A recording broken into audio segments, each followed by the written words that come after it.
লাল গোলাপের পাপড়ি জুড়ে যেন ছড়িয়ে আছে ভোরের মুক্তদানা। আরেক পাশে হিমশীতল বাতাসে দুলছে সূর্যমুখী। হলুদ গাঁদা ফুলে ছেয়ে গেছে মাঠের পর মাঠ। নানা রঙের জারবেরা যেন একে অপরকে জড়িয়ে আছে। ফুলের সৌরভে মৌ মৌ করছে চারপাশ। এ যেন এক ফুলের স্বর্গরাজ্য।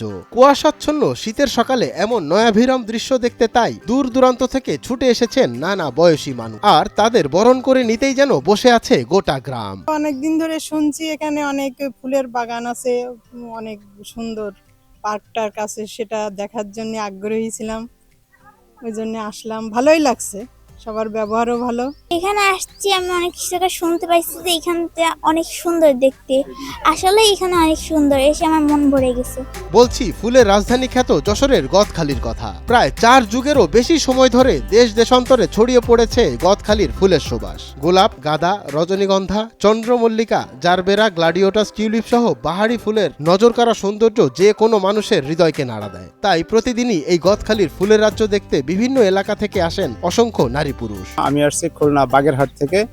আমার হোম ডিস্ট্রিক্ট বাগেরহাট। আমি পল্লী বিদ্যুতে চাকরি করি। আজকে ছুটির দিন পেয়ে আমার সপরিবারের ছেলে মেয়ে বাচ্চাদেরকে নিয়ে আমরা সবাই এখানে ভ্রমণে আসছি এবং এত সুন্দর ফুল বা এই এলাকাটা এত সৌন্দর্য দেখে আসলে এটা বিমুগ্ধ হয়ে গেছি। প্রতিদিনই দূর দূরান্ত থেকে আসা দর্শনার্থীদের পদচারণায় মুখর হয়ে ওঠে এই ফুলের রাজধানী। ফুলের সঙ্গে ভ্রমণ পিপাসুদের আরও একটু বিনোদন দিতে ফুলের রাজ্যে গড়ে উঠেছে মিনি পার্ক। ফলে বর্তমানে বেড়েছে দর্শনার্থী। মেইনলি হচ্ছে ফুল দেখার জন্য আসছি।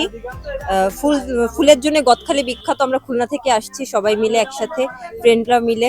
যশোর সদর থেকে প্রায় 25 কিলোমিটার দূরে ঝিকরগাছা উপজেলার গদখালি ইউনিয়নের পানিসারায় গড়ে উঠেছে দেশের সর্ববৃহৎ এই ফুল উৎপাদন কেন্দ্র। বছর শেষ করে জানুয়ারির প্রথম দিকে নতুন ফুলে ভরে ওঠে এখানকার সব ফুলের বাগান। 12 মাসের ভিতরে আমাদের ফুলের চাষটা হচ্ছে, বেশি ফুল চলে বা বেশি বিক্রি হয় বা বেশি দর্শনার্থী আসে 4 মাস: নভেম্বর, ডিসেম্বর, জানুয়ারি, ফেব্রুয়ারি। আমাদের এখানে লোকজন মূলত আসে ফুলের জন্য, ফুল দেখার জন্য। আসলে মানুষ তো ফুলকে ভালোবাসে, সে ভালোবাসা থেকেই পানিসারাতে আসে।